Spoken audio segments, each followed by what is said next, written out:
కాపాడే వారముగా ఉండాలంట, తోడుగా ఉండే వారముగా ఉండాలి. ఈ మాట కూడా యోసేపు ఇప్పటి వరకు కొన్ని అంశాలు మనము అదే నేర్చుకున్నాం. మత్తయి సువార్త 2వ అధ్యాయము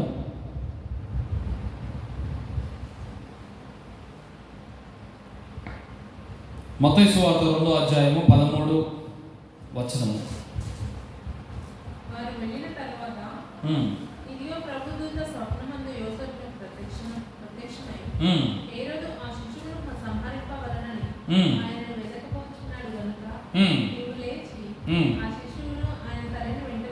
ఆ శిశువును ఆయన తల్లిని వెంట పెట్టుకుని ఐగుప్తునకు పారిపోయి నేను నీతో తెలియజెప్పు వరకు అక్కడనే ఉండుమని అతనితో చెప్పెను. 19వ వచనం.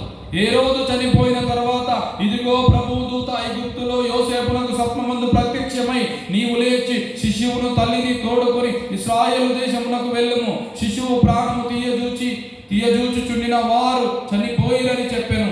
అప్పుడు లేచి శిశువును తల్లిని తోడుకొని ఇశ్రాయేలు దేశమునకు వచ్చెను. హల్లెలూయా. ఈ మాట ఏమర్థమవుతుంది? ఆయన చంటి బిడ్డ, ఆ చిన్న బిడ్డను పట్టుకొని పరిగెడతా ఉంటున్నాడు. ఇన్ని అవమానాలు, ఇన్ని కష్టాలు, ఇన్ని నిందలు, ఇంత భరించుకుంటూ రేపొద్దున ఈ శిశువుని చంపడానికి వస్తే నా పరిస్థితి ఏంటి, నా బ్రతికేంటి అని ఆలోచన చేసుకోవాలి. దేవుని వాక్కు, దేవుని యొక్క కృప, దేవుని యొక్క రాజ్యము, దేవుని చిత్తము, దేవుని ఉద్దేశము యేసు అని పేరు పెట్టదు, ఆయన రక్షకుడు అని మాట విన్నాడు. హల్లెలూయా. ఆ మాట జరగాలి, అది నెరవేరాలి అనేది ఆయనలో ఉన్నటువంటి ఆశ.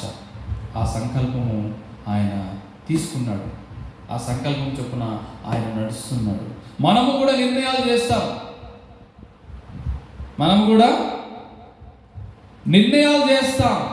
ఆ నిర్ణయము ఏంటంట?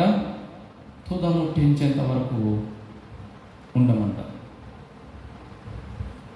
నిర్ణయం చేస్తే ఎలా ఉండాలంట? దాన్ని పని ప్రారంభిస్తే దాన్ని ఏం చేయాలంట? తుదముట్టించాలంట.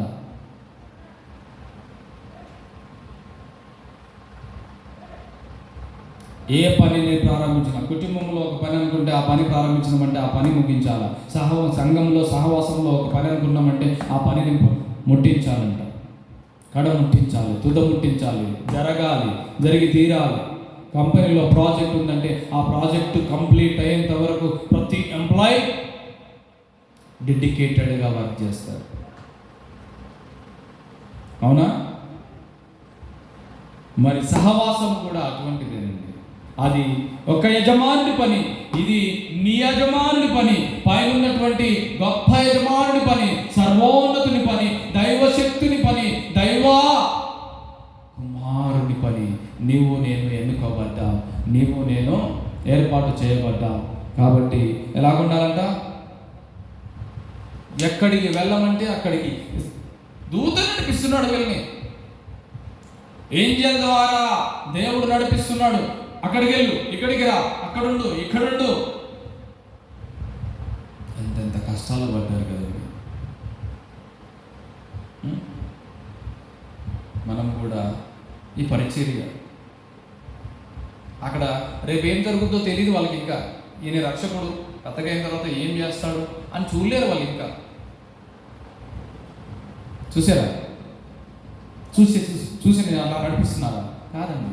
కానీ మన దేవుని యొక్క గొప్ప కార్యాలు, ఆశ్చర్య కార్యాలు, అద్భుత కార్యాలు, మహోన్నతమైనటువంటి ఆయన శక్తిని అన్నీ మనము చూసిన వారమే, అవన్నీ మనం పొందుకున్న వారమే. వాటన్నిటిని బట్టి మన యొక్క సహకారము మందిరంలో కావచ్చు, పరిచర్యలో కావచ్చు, కుటుంబంలో కావచ్చు, ఎక్కడైనా కావచ్చు.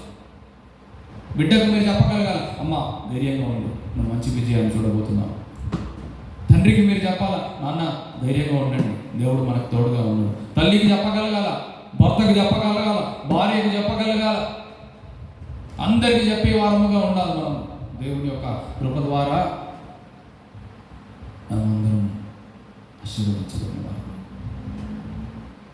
ఒక్కరిని ఒక్కరు పురుగొల్పుకోకపోతే, ఒక్కరిని ఒక్కరు ప్రోత్సహించుకోకపోతే, ఒక్కరికి ఒకరు తోడుగా లేకపోతే, ఒక్కరిని ఒకరు బలపరచుకోలేకపోతే అది కుటుంబమైన కుప్పగొలుద్ది, సంఘమైన కుప్పగొలుద్ది, ఆత్మీయ జీవితమైన కుప్పగొలుద్ది, కంపెనీ అయినా కుప్పగొలుద్ది, ఏదైనా కూలిపోద్దండి. యేసుప్రభువు వారు డైరెక్ట్గా బాల్యలోకం నుంచి ఈ లోకంలోనికి వచ్చి, ఈ లోకంలో ఉన్న సర్వ మానవాల్ని నేను రక్షించుటకు వచ్చాను, ఇదిగో నేనే ఆయననే నేను, ఇదిగో మీ అందరి కొరకు నేను ప్రాణం పెడుతున్నాను, నన్ను కొట్టండి, నన్ను తిట్టండి, నన్ను అది చేయండి, నేను శిలువ మరణం పొందుటకు సిద్ధముగా ఉన్నాను అని చేయొచ్చుగా. లేదా అవకాశం ఉందా? లేదా? ఉంది. ఎందుకు లేదంటారు? యోనాను ఆ సముద్రంలో వడవేసినప్పుడు మరి చేప కడుపులోకి పోయిన తర్వాత ఆ చేప కడుపులో నుంచి 3 రోజుల తర్వాత బయటకు వేయలేదా? మరి ఆయన్నే రక్షించాడు. మరి నోహు కుటుంబాన్ని మొత్తం జలప్రలయం వచ్చి ఈ లోకమంతా కొట్టుకొని పోయినప్పుడు మరి నోహు కుటుంబానికి ముందే హెచ్చరిక చేసి, ముందే తన జ్ఞానము తనకు దయచేసి, నువ్వు ఓడను సిద్ధపరచుకో, నీ కుటుంబం అంతా ఓడలను తీసుకెళ్ళు, నేను ఈ లోకమును నాశనం చేయబోతా ఉన్నాను, జలప్రలయం రప్పించబోతూ ఉన్నాను, నీ కుటుంబమును మాత్రమే రక్షించబోతున్నాను అని అన్నప్పుడు ఆయన సిద్ధంగా లేడా? తన కుటుంబం రక్షించుకోలేకపోయాడా? ఆ కుటుంబంలో ఉన్న వాళ్ళందరినీ నడిపించుకోలేకపోయాడా? ఆ కుటుంబం అందరినీ ఆ ఓడలోనికి రప్పించుకోలేకపోయాడా? ఆయన ఆ జ్ఞానమును, దేవుడి యొక్క కృపను పొందుకోలేదా? ఎలా సాధ్యమైంది ఇదంతా? దేవుని మాటకు లోబడితే సాధ్యమైంది. ఎలా సాధ్యమైంది ఇదంతా? దేవుని మాట వింటే సాధ్యమైంది. ఎలా సాధ్యమైంది ఇదంతా? నిన్ను నువ్వు తగ్గించుకుంటే సాధ్యమైంది. నీ కుటుంబము దీవించబడింది, సంఘము దీవించబడింది, కంపెనీ దీవించబడింది, నువ్వు ఎక్కడుంటే అక్కడ దీవించబడతావు, నీవు పొలంలో దీవించబడతావు, బయటకు వెళ్ళినప్పుడు దీవించబడతావు, లోపలికి వచ్చినప్పుడు దీవించబడతావు, నీ పిండి పిసికి తోటి దీవించబడుతుంది, నీవు అన్నీ కలిగి అంత దీవించబడుతుంది. ఎప్పుడు?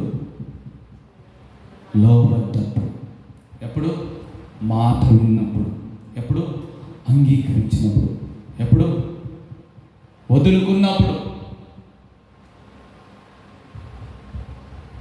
దేవుడు చెప్తా ఉన్నాడు ప్రతిదీ. నీ కుటుంబం దీవించబడాలి, ఏం చేయాలి? ప్రార్థన చేయి. నీ కుటుంబం దీవించబడాలి, ఏం చేయాలి? ప్రార్థనకు రా.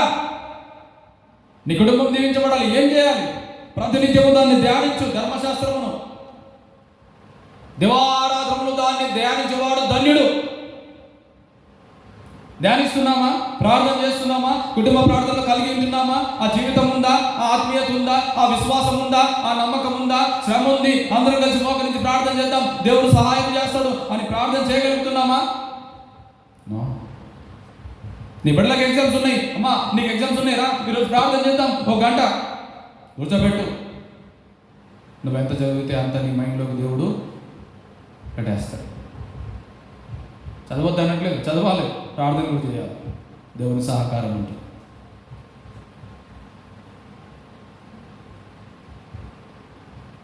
ప్రార్థన లేదు, దేవుడు లేడు, ఏమీ లేదు, దేవుడు దీవించాలి, ఆశీర్వదించాలి, సమాధానం దయచేయాలి, అన్ని దయచేయాలి. ఎక్కడి నుంచి దయచేస్తాడు? మాటనే వినవు. రావు.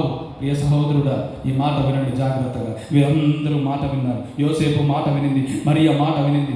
యోసేపు మాట విన్నాడు, మరియ మాట వినింది. లోబడ్డారు, దేవుని చిత్తాన్ని వెతికారు, దేవుని చిత్తం కొరకు జీవించారు. అందుకే వారి బైబిల్ గ్రంథంలో, పరిశుద్ధ గ్రంథంలో దేవుని కృపలో కొనియాడబడుతున్నారు వారంతా. హల్లెలూయా.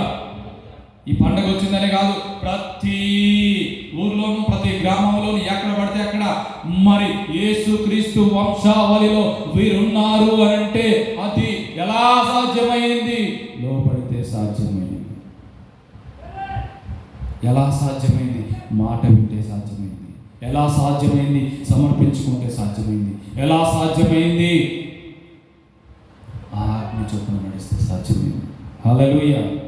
కాబట్టి మనం ఎలాగంట కాపాడే వారముగా ఉండాలి, తోడుగా ఉండే వారముగా ఉండాలి.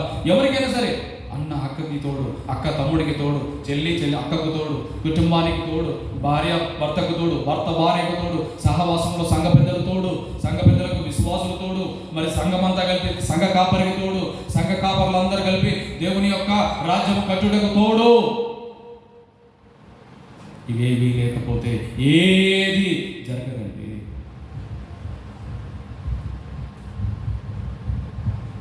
ఏమి లేకపోతే ఏది జరగదు.